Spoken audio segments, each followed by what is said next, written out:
to discover our identity.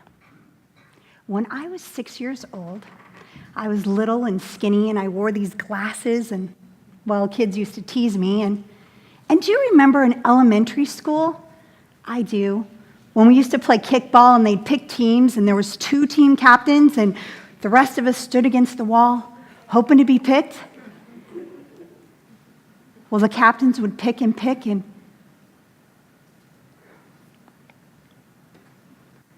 then I was finally the last girl. I was the last one picked on the wall, and that was hard.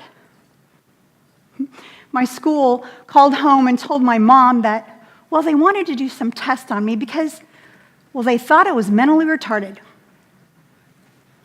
My mom said, go ahead, and they ran tests, and the good news is I'm not mentally retarded. But I did have a learning disability. And back then, like 100 years ago, it's called dyslexia. Dyslexia is a learning disability where I get a little bit confused and I transpose numbers and letters, and it affects different people different ways. But for me, it's about like comprehending and being able to understand when you read something, or thinking like in a double negative that it's this way and it's really not. Well, that was a difficult season for me. I went on to high school. I can say that I had an amazing time in high school. I loved my high school years and ended up getting a scholarship to college. Well, it was time for me to go on to college, and, well, what did I want to be when I grew up? I know, a teacher, of course. I'm a natural helper, and, well, I wanted to help those other kids. You know the kids, the last ones on the wall? Yeah, I'm going to help them. Well, you know, my guidance counselor in college said, well, JC, yeah, you can be a teacher, no problem, but you'll never get a job. I said, okay. Well, then I thought, I know, I want to be a nurse. Because, you know, a nurse helps people, and I can take care of them, and, you know, I always wanted to be a mom when I grew up, so I'll be a nurse. Just 2 problems with me being a nurse. And this you don't know about me, but my 2 biggest fears, needles and throwing up. What can I say? I couldn't be a nurse. I also couldn't be a bulimic drug addict.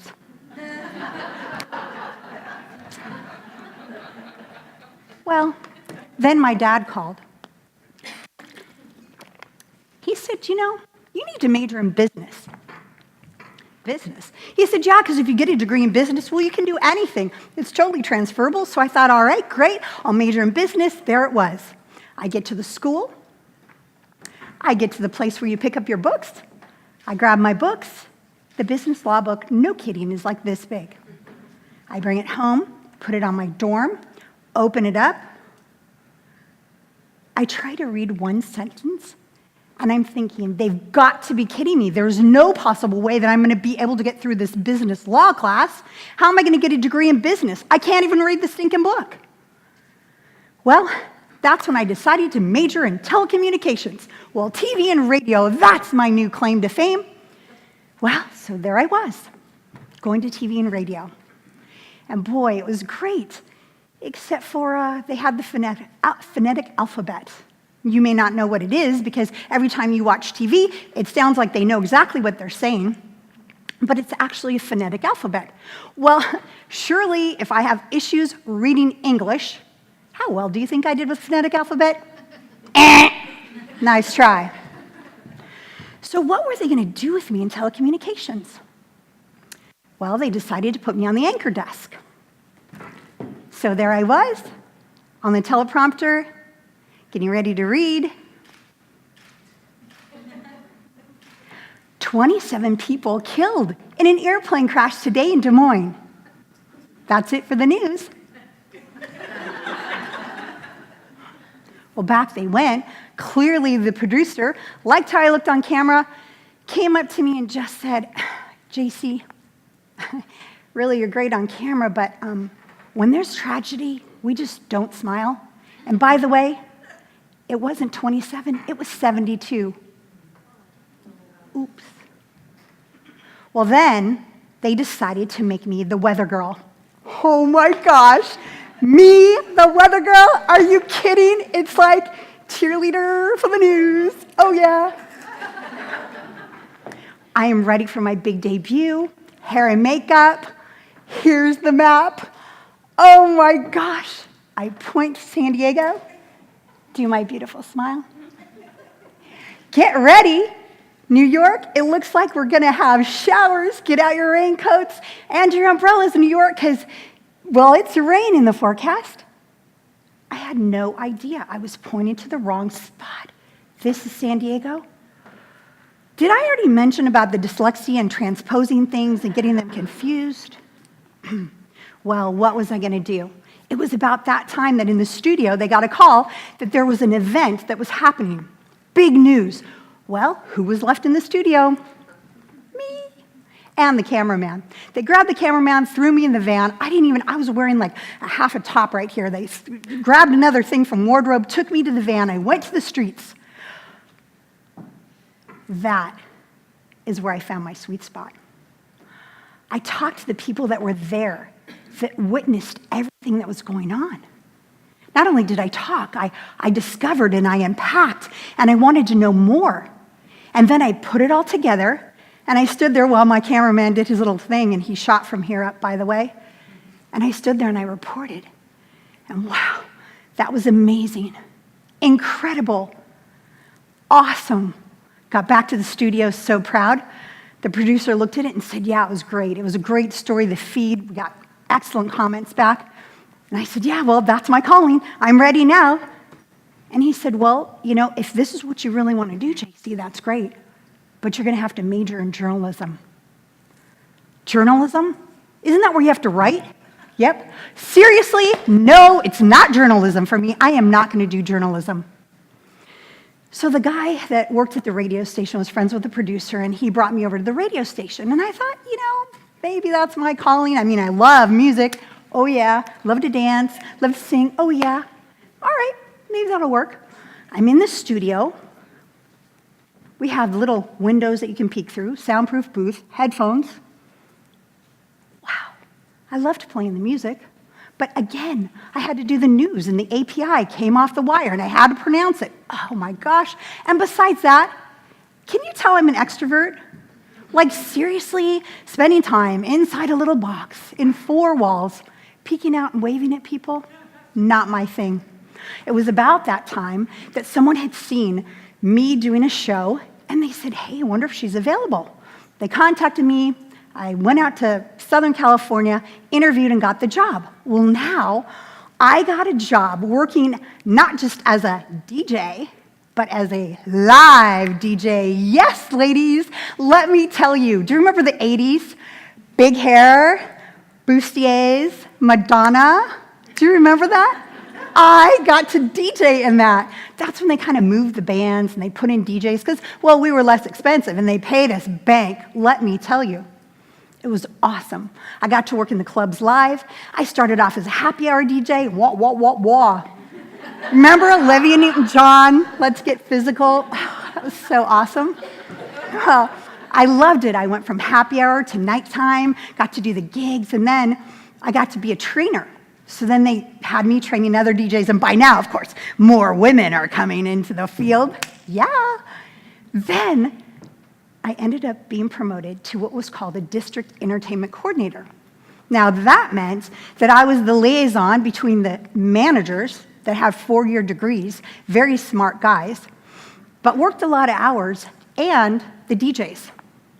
You may know some male DJs. You know, they enjoy themselves, and they will tell you how good they are. And they were good.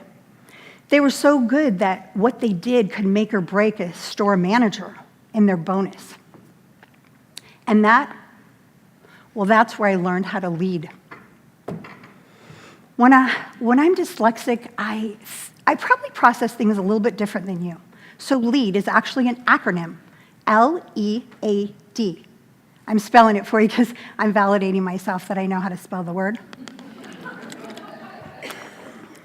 The L in LEAD stands for listen.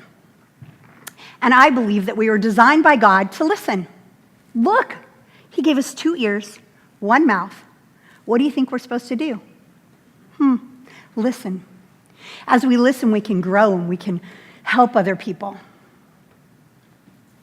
The E, well, that stands for encourage.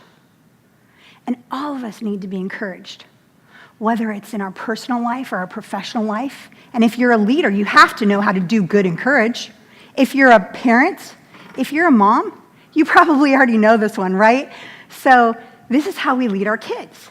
There's one kid that's a carrot kid, and you lead them with a carrot. You keep telling them they can do it, and you set goals, and off they go. And you encourage them in that. Then you probably have another one that's a stick. Now that stick kid, you got to hit him right on the bumper. You got to keep encouraging them. Come on, come on, come on. You can do this. And then as they go and they get to where they are, they didn't even know that they could do that. But it's through you encouraging them. A, that's about action. Action is being an example, doing what you say, taking action.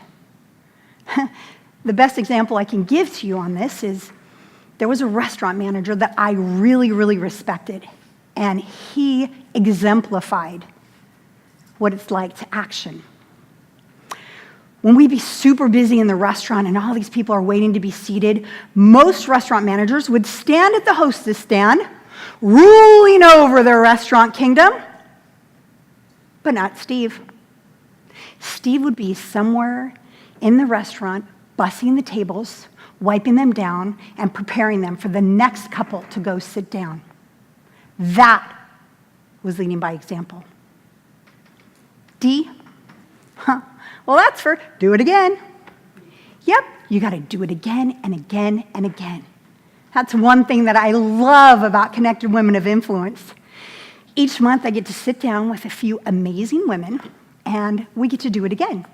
We get to hold each other accountable. We get to encourage each other. We get to take action and move forward in our business and our thinking.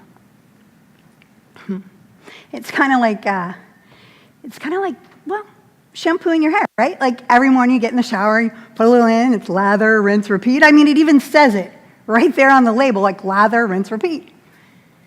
And I believe if you just do it again, and then again, and then again, well, it's a cinch by the inch, right? That trajectory just continues, and you get better and better and better. It's amazing. Kind of like the trajectory of a ball. Some of you may be sports fans. So, when a bat is in a player's hand, and they really want to hit that ball, there's a part on the bat, it's called the sweet spot, and it's kind of at the center of the bat. And when the ball comes to the bat, they lean back and they swing. And when they swing, the ball goes flying almost effortlessly. That is the sweet spot. Now, clearly I can see that some of you aren't sports fans, so I can help you with another analogy of a sweet spot. This is one of my personal favorite analogies, and that would be the sweet spot of shopping. Oh boy, this is mine. Nordstrom's half-yearly sale. Oh yeah, that is the sweet spot of shopping, when you bring the best quality clothes with the lowest possible prices together. Oh yeah, baby. That's when you get to go and get that little black dress that you were looking at, half price. Oh, show me the sweet spot at Nordy's. Wow. What I want to do now is I want you to find your sweet spot, and I'm going to help you. Right now, I want you to think inside your head of that person, that mentor, the leader, someone that you really, really look up to. Okay? Do you have them? Now, I want you to imagine that person telling you what you do better than any person on earth. One word. What is it that you do? Do you have your word? Now I want you to step back, and I want you to think about the trash talk, those little negative voices that tell you what you're not and what you can't. We like to call that stinking thinking. Take it out of your mind. Rip it away and wallpaper your mind with truth, which is a sweet spot.